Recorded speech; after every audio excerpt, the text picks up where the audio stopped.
So welcome to another episode of On the Couch with McNeill Real Estate. My name is Janet and today I'm delighted to welcome Rondelle Douglas of Rita and Frank Creative Studios. Rondelle is an artist illustrator who also manages Rondelle Designs. So welcome. Thank you. Thanks for having me. It's great to see you here. I'm looking forward to learning more about you and your business.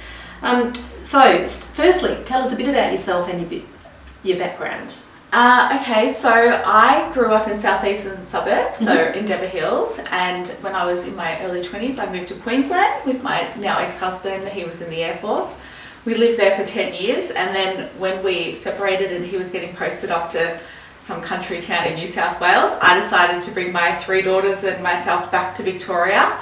And I'd always wanted to live on the beach, and I sort of literally just looked at the map and went, oh, Dramana, and then I came down for a holiday just to double check that it was the right area for me.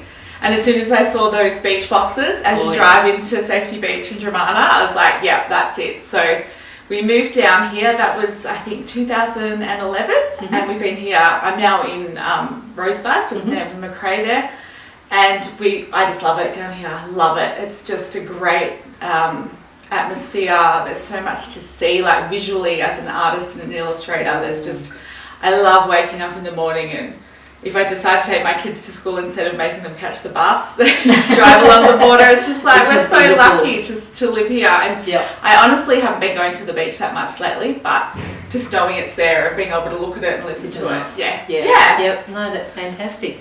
So, okay, so that leads me to the next question. What is it that you love the most about the Mornington Peninsula? Well, apart from the beautiful nature, it's a very creative community, actually. Yes. So it's obviously well known for its food and wine, but there's so many creatives that live down here. And I have just been embraced fully by that community, and I love getting to know all the different makers and artists and crafters that are down here, and all the markets and stuff they have. Obviously, I haven't done a market in a while.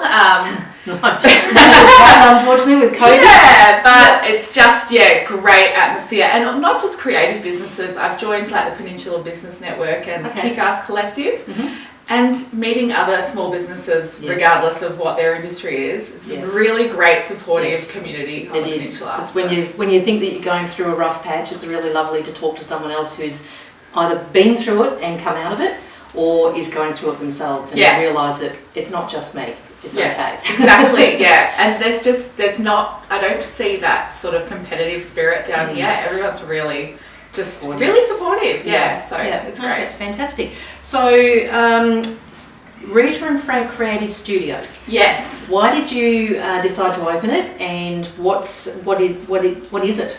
Okay, so Rita and Frank Creative Studios is a co-working space.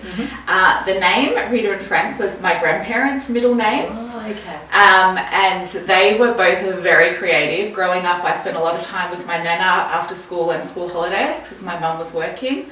And she taught me how to sew, how to bake, so many things. She was like the stereotypical housewife who made clothes and cooked everything. And my pa was actually very artistic, but we didn't even know that until when I was sitting there sketching and I asked him to draw a duck for me, and it was the most magnificent duck I've ever seen. But he had to work his whole life, as a forklift driver or factory worker or whatever. So I really wanted to create a space where people could come together and really embrace their creativity and make a living out of it, because you can make a living out of creative arts. And also I was working from home, so I had a shop, the Artful Collective in Dramana, with a friend a few years ago. That was great, but the shop part of it, the retail space, took over, and I thought that was what I wanted, but it actually wasn't, because it took me away from my painting and drawing, which is what I love to do the most. So I went back to working from home, which was fine for a while, but I realised I'm not a person that can work from home because I get distracted by dishes or having and it's good to have the interaction with other people as well. So I wanted to get into real estate investing, actually, but wasn't in a position to buy a property. So my partner and I thought, let's rent a factory, set up some spaces, and then we can be rentrepreneurs. So we've done that, and we did that. We literally launched the week before COVID hit Australia, like big time in March. So it was a bit of a dampener on our plans, but even with that, we've actually attracted the most amazing people. So we've got lockable studios, and we've got desk spaces, and we've got an upstairs community sort of open area, as well as a workshop space which people can hire and run their own workshops, and I also run my workshops. The studios don't have roofs on them, so it's all very open. Right. So you have your private space, but it's not like private, like you're trapped away in an office that you always sort of know there's other people around. So the idea was to get people off their dining tables and into a space that was still affordable, and you still get the perks of working outside of home. Yeah, that's great. So what sort of business can actually benefit from joining your co-working space? We have the office area is great for people who have got online businesses. So we've got, for example, Luke has Lad & Co. That's a branding agency. Right. We've got Beck Colby Ray Design, who does flower crown workshops, but she does a lot of her admin and stuff in the office area. So we actually only have one desk space left in that area, and in our studios, which are more for handmade businesses. So if you're making your products and you want to get out of your house, you can set up your workspace, and you can also have your desk and stuff in that area.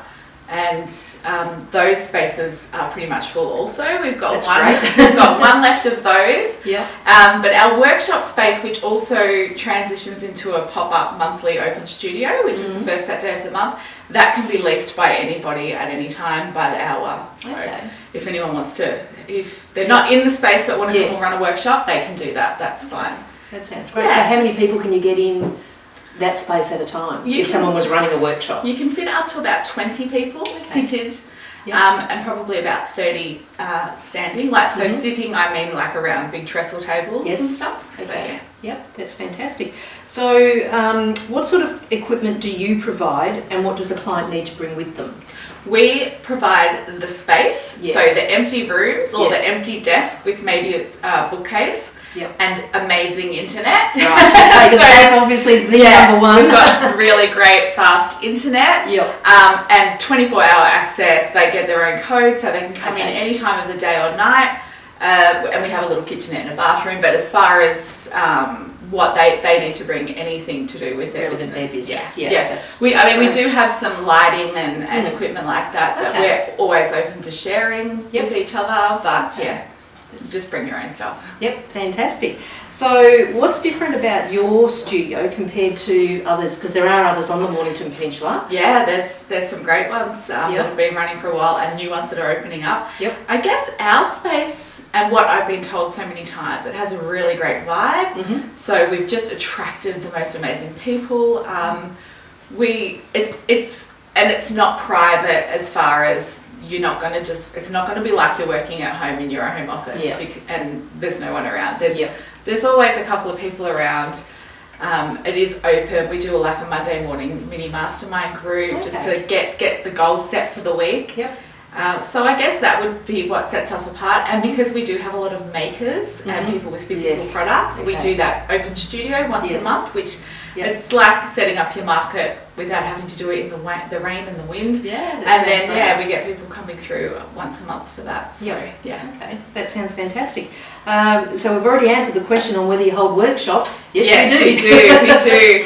I've been a little bit hesitant to get back into the workshop full on because of COVID, and you just don't know what's going to happen. But we're definitely on schedule to run some kids workshops for the next school holidays.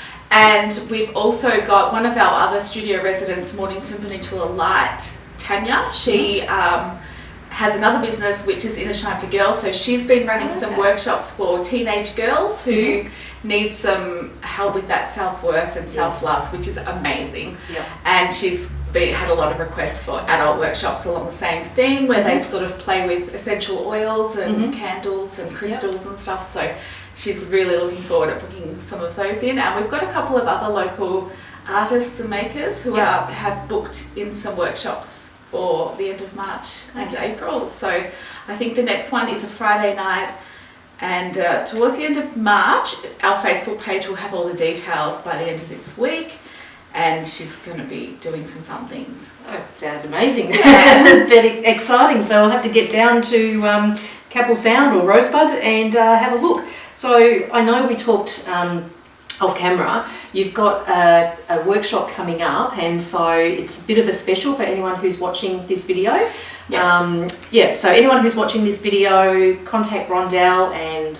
Yeah, so for our first official school holiday program for 2021, we are giving 10% off anyone who sees this video. So if you've got kids that are primary school aged, bring them in for a workshop. It's myself and some other local artists and makers that will be running them. You'll find the full program on our Facebook page. Or if you don't have Facebook, you can look on Instagram or send me an email. So we'll have all the details. That's fantastic. Yeah. Yes, all the details will be on at the end of this video. So on that note, how do people find you? At the moment, the best place is Facebook or Instagram. Yep. So it's literally Rita and Frank Creative Studios. Mm-hmm. We do have a website. I'm currently transitioning that because it was all set up for online courses from last year. So our ritaandfrank.com.au. Yes. Depending on when you see this video, it will be there in some form. But I update the Facebook and the Instagram pretty regularly. Yep. So okay, that's fantastic. So lastly, what do you do when you're not working? When I'm not working, I'm either painting or drawing or op shopping, which I've banned myself for a while.